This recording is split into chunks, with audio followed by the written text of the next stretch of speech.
2022년 7월 25일 한국뉴스입니다. 정부가 대우조선해양의 경영진과 원청노조의 고강도 쇄신책을 요구할 방침이다. 11조 원의 혈세를 받고도 7조 원이 넘는 누적 손실을 자초한 무능한 경영진의 강도 높은 자구책을 요구하기로 한 것이다. 또 이 과정에서 높은 임금과 고용 안정성을 누린 본청노조도 희생에 동참해야 한다는 입장이다. 대주주인 산업은행이 이르면 8월 초 고강도 쇄신안을 내놓을 것이라는 전망이 나온다. 대통령실 핵심 관계자는 24일 서울경제와의 통화에서 이번 사태는 부실 경영과 다단계식 하청 구조가 근본적인 원인이라며 노동시장 이중 구조는 사회적 공감대가 이루어진 만큼 노동개혁 차원에서 해결해야 한다고 밝혔다. 하청노조의 불법 파업으로 8천억 원의 손실을 남긴 이번 사태는 윤석열 대통령이 직접 매듭지은 측면도 있다. 윤 대통령이 기다릴 만큼 기다렸다며 법과 원칙을 통한 사태 해결을 강조했고 이정식 고용노동부 장관이 노조와 협상에 나서 공권력 투입 사태는 막았다. 대통령실은 개별 사업장의 파업에 윤 대통령이 수차례 구두로 개입한 만큼 근본적인 해결책을 통해 재발을 막아야 한다는 입장이다. 대통령실 고위 관계자는 당연히 구조적인 문제를 논의해야 한다고 밝혔다. 대통령실에 따르면 정부는 경영진과 원청노조 모두에게 큰 사회적 혼란을 야기한 책임을 물을 예정이다. 우선 부실 경영으로 사태의 씨앗을 만든 경영진에게 고강도 자구안을 요구할 방침이다. 대우조선해양은 현대중공업과의 합병이 무산된 뒤 경영을 정상화하기 위해 옥포 업무단지와 비영업 자산을 매각하는 자구책을 진행하고 있다. 하지만 이번 파업 사태로 손실액이 더 커졌기 때문에 추가 유동성 확보 방안이 마련돼야 한다. 대주주이자 주채권은행인 산업은행은 외부기관을 통해 대우조선해양에 대한 컨설팅을 4월에 마친 것으로 파악됐다. 이를 토대로 이르면 8월 초 대우조선해양을 쇄신하기 위한 종합 로드맵을 내놓을 것이라는 관측이 나온다. 여권 고위 관계자는 6에서 7월 파업으로 인한 피해액이 있어 재산정 후 대책이 마련될 것이라고 설명했다. 또 노동자 측이든 사용자 측이든 불법이 있으면 엄정 대처하겠다는 윤 대통령의 기조에 맞춰 경영진의 불법 행위가 드러나면 강도 높은 책임을 물을 수 있다. 임금의 이중 구조 개선 등 노동 개혁에도 나설 것으로 전망된다. 현재 대우조선은 1만 2천여 근로자 가운데 70%가 하청 노동자다. 하청은 물류팀 형식의 재하청으로 이어지는 다단계식 구조다. 특히 위험 작업은 거의 100% 하청업체가 담당한다. 하지만 임금은 상대적으로 안전한 일을 하는 원청 노동자가 2배 가까이 높다. 위험한 일을 하는 하청이 저임금에 시달리는 이중 구조가 가장 심각한 곳이 조선업 현장인 셈이다. 원청 노동자들이 하청업체 노동자의 처우 개선을 위해 고통 분담을 해야 한다는 게 정부의 생각이다. 노동개혁의 하나로 대우조선해양의 정규직의 임금 인상분 가운데 일부를 하청에 배분하는 연대임금제를 요구할 것이라는 관측도 나온다. 대통령실 관계자는 이번 일로 이중 구조에 대한 사회적 공감대가 형성됐다고 보고 있다며 조선업황이 나아질 상황일 때 구조적인 문제에 손을 대야 한다고 강조했다. 국정농단 사건으로 수감 중인 최순실 씨의 딸 정유라 씨가 야권에서 조국 전 법무부 장관의 아내 정경심 전 동양대 교수의 사면 요구가 나오는 것을 두고 저희 엄마도 사면해달라고 요구했다. 22일 정 씨는 자신의 페이스북을 통해 저희 엄마도 사면해달라며 벌써 7년째 수감 중이고 60대 후반이시다.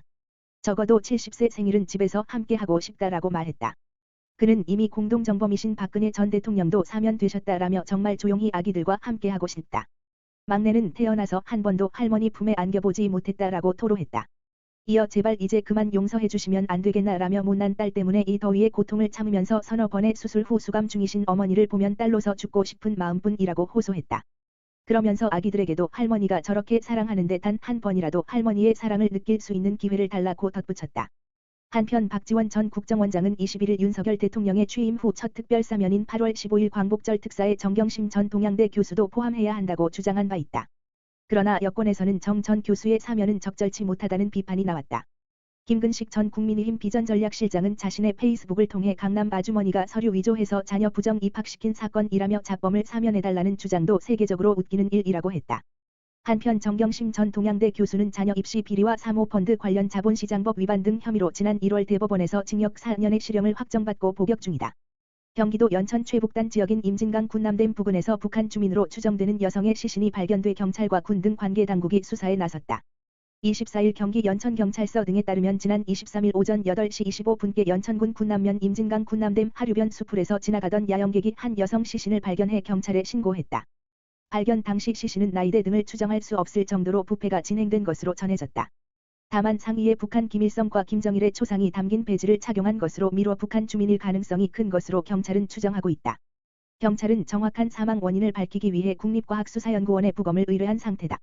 내국인과의 유전자 대조 결과에서도 북한 주민일 가능성이 크다는 소견이 나오면 관계 당국이 통일부를 통해 북한 측의 시신을 인도하는 방안을 추진할 계획이다. 한편 이달 들어 경기 인천 지역에서는 신원을 알 수 없는 어린이와 영아 시신이 잇따라 발견돼 북한에서 떠내려왔을 가능성 등을 열어두고 경찰이 수사 중이다. 앞서 지난 16일 파주시 임진강 통일대교 부근에서 영아 시신이, 이달 5일에는 경기 김포시 전류리 한강 하구에서 만 8세 전후로 추정되는 어린이 시신이 발견됐다. 방역당국과 서울시 등 각 지방자치단체에 따르면 이날 0시부터 오후 9시까지 전국 17개 시도에서 코로나19 양성 판정을 받은 확진자는 총 35,107명으로 집계됐다. 전날 동시간대 63,282명보다 28,175명 감소한 수치다. 지난 주중 동시간대 확진자 규모는 6에서 7만 명대였으나 주말 검사 건수가 줄어 확진자 규모가 줄어든 것으로 풀이된다. 이달 초부터 한 주일 사이 신규 확진자 수가 2배 안팎으로 늘어나는 더블링 현상이 이어졌으나 최근 며칠 새 증가폭은 점차 작아지는 양상이다. 이날 신규 확진자는 수도권에서 전국 확진자의 51.8%인 18,101명이 나왔고, 비수도권에서 48.2%인 16,937명이 나왔다. 코로나19 재확산에 따라 25일부터 해외에서 국내로 입국하는 사람은 입국 1일차에 코로나19 PCR 검사를 받아야 합니다. 원칙적으로는 입국 당일 PCR 검사를 받아야 하며, 당일 검사가 어려울 경우에는 그 다음 날까지 검사를 마쳐야 합니다. 정부는 코로나19 유행이 진정되자 지난 6월 해외 입국자의 PCR 검사 시한을 입국 3일 이내로 완화했지만, 최근 확진자 수가 다시 늘자 검역 강화에 나섰습니다. 해외 입국자 가운데 내국인과 장기 체류 외국인은 자택 또는 숙소 관할 보건소에서 무료로 PCR 검사를 받을 수 있습니다. 단기 체류 외국인은 공항 코로나19 검사센터 검사가 권고되며, 검사 비용은 본인 부담입니다. PCR 검사를 받은 후에는 결과가 나올 때까지 자택 또는 숙소에서 대기할 것을 정부는 권고했습니다. 또 입국 6에서 7일 차에 전문가용 신속항원 검사로 다시 한 번 코로나19 검사를 하도록 권고하고 있습니다. 현재 우리나라에 입국하기 위해서는 입국 전 48시간 이내 PCR 또는 24시간 이내 신속항원 검사를 받아야 합니다. 방역당국은 코로나19 유행이 심화할 경우 입국 전 검사를 PCR만 인정하는 방안도 검토하고 있습니다. 한편, 이날부터 요양병원 시설, 정신병원 시설에서는 다시 대면 접촉 면회가 금지됩니다. 커피의 주성분이자 최근엔 웰빙 성분으로 불리는 카페인이 운동 능력 개선, 우울증 치료, 체중 감량에 효과적인 것으로 드러났다.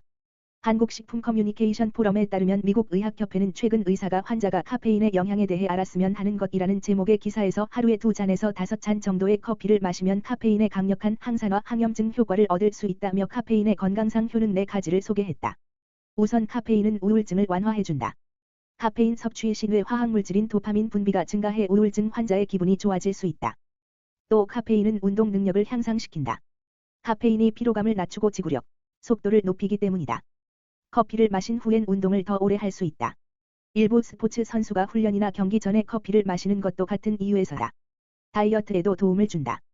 기초대사율을 높이고 식욕을 다소 억제하며, 블랙커피의 경우 1컵당 열량이 2칼로리에 불과하다. 이 밖에 두통도 완화해준다.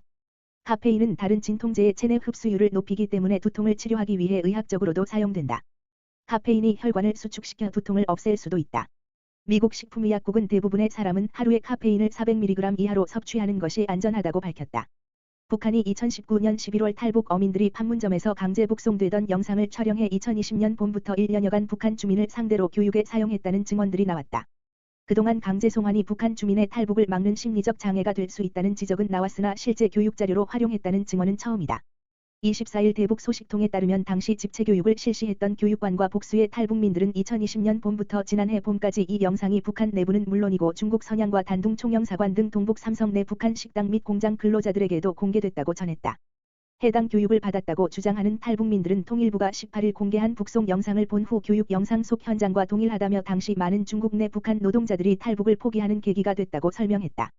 교육을 받았다는 탈북민은 해당 교육은 평양지휘부 지시에 따른 것으로, 영상은 어민 2명이 판문점 중립국감독위원회 회의실을 통해 북측에 인계되던 순간을 북측 경비도소 2층에서 내려다보는 방향으로 찍은 것 같다고 전했다. 이 북송 장면을 보여주면서 교육관들은 한국에 가면 이렇게 북한으로 돌려보내기로 다 약속이 돼 있다고 경고했다고 한다. 한 소식통은 과거에는 말로만 가면 안 된다면서 미리 제작한 탈북 방지 영상들로 교육을 받았는데 판문점 실제 북송 영상은 그 자체로 충격이었다고 말했다. 오늘도 시청해 주셔서 감사합니다.